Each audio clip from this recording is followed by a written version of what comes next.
फसवणुकीचा गुन्हा दाखल करण्याची मागणी रिपब्लिकन सेना महिला आघाडीचे कोतवाली पोलीस स्टेशनला निवेदन देण्यात आले। अहिल्यानगर वैशाली विशाल निमसे व विशाल मारुती निमसे यांच्यासोबत झालेल्या कथित फसवणूक प्रकरणी संबंधित आरोपी देविदास शेंडे यांच्यावर भारतीय दंडसंहिता कलम 420 अन्वये गुन्हा दाखल करावा अशी मागणी रिपब्लिकन सेना महिला आघाडीच्या वतीने करण्यात आली आहे। या संदर्भात देण्यात आलेल्या निवेदनात म्हटले आहे की वैशाली निमसे व विशाल निमसे यांच्या कुटुंब अत्यंत गरीब व हलाखीच्या परिस्थितीत जीवन जगत असून त्यांच्यासोबत फसवणूक झाल्याचा आरोप आहे। या प्रकरणी पीडित कुटुंबाला न्याय मिळावा यासाठी रिपब्लिकन सेना महिला आघाडीच्या पदाधिकारी व कार्यकर्त्यांनी मागील 2 ते 3 महिन्यांपासून सातत्याने पाठपुरावा सुरू ठेवला आहे। या संदर्भात दिनांक 16 फेब्रुवारी 2026 रोजी पोलीस अधीक्षक यांना निवेदन देण्यात आले होते। त्यामध्ये देविदास शेंडे यांच्यावर तत्काळ फसवणुकीचा गुन्हा दाखल करून योग्य ती कायदेशीर कारवाई करण्यात यावी अशी मागणी करण्यात आली आहे।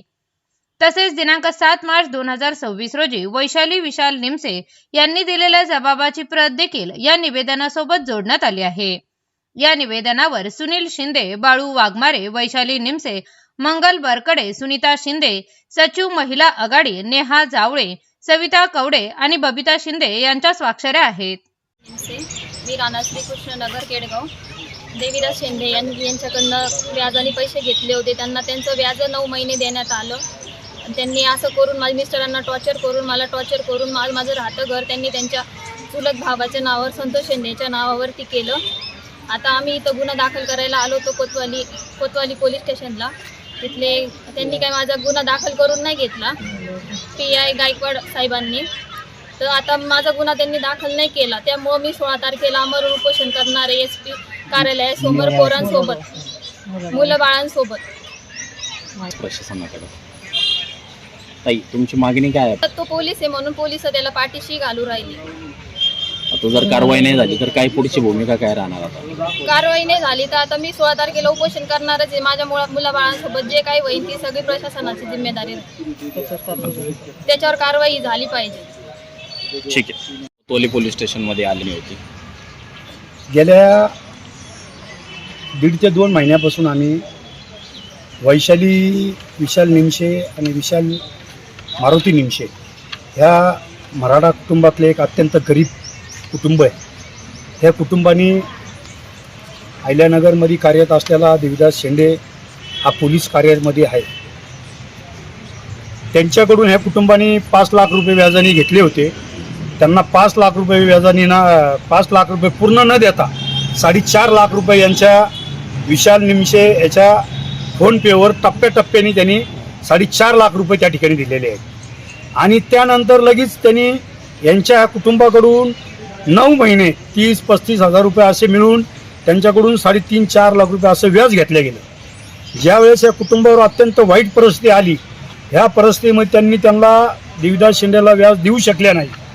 त्यामुळे त्यांनी यांच्या निमशे कुटुंबांना त्यांनी टॉर्चर केलं आणि टॉर्चर करून तुमचं राहतं घर हे मला तुम्ही खरेदी खत द्या, मी ते घर विकतो आणि मी पैसे घेतो।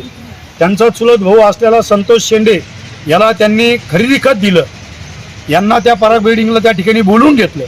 खरेदी खत देत असताना त्यांच्याकडून सह्या घेतल्या। सह्या घेत असताना यांना त्यातले 1ही रुपया न देता त्यांच्याकडून त्याच्यावर सह्या घेऊन यांना त्या ठिकाणी हाकलून लावलं।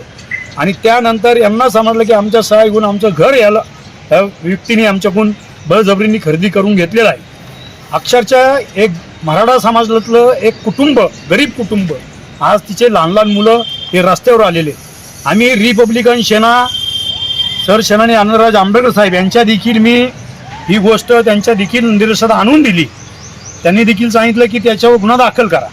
आज आम्ही ह्या ठिकाणी रिपब्लिकन सेना आणि आम्ही सर्व महिला आघाडीच्या वतीने त्याच्यावर गुन्हा दाखल या ठिकाणी करण्यात आलो। पण आम्ही PI साहेबांना भेटलो, PI साहेबांनी ते गुन्हा दाखल करून घेतला नाही। म्हणून आम्ही त्यांना ते आमचा जो निवेदन आहे महिला आघाडीचं त्या ठिकाणी देण्यात आलं। 16 तारखेला आज ती मुलगी तिच्या मुलासहित उपोषणला पोलीस अधीक्षक कार्यालयाजवळ बसती।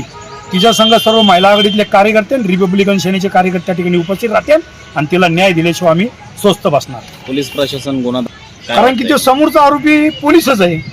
तो पोलीस असल्यामुळं पोलीस सुद्धा देखील गुन्हा दाखल करण्यास टाळाटाळ करतं का अशी देखील आम्हाला शंका आहे. पण कायदा हा सर्वांना सारखा आहे आणि तो कायद्याने त्याच्यावर गुन्हा दाखल झाला पाहिजे.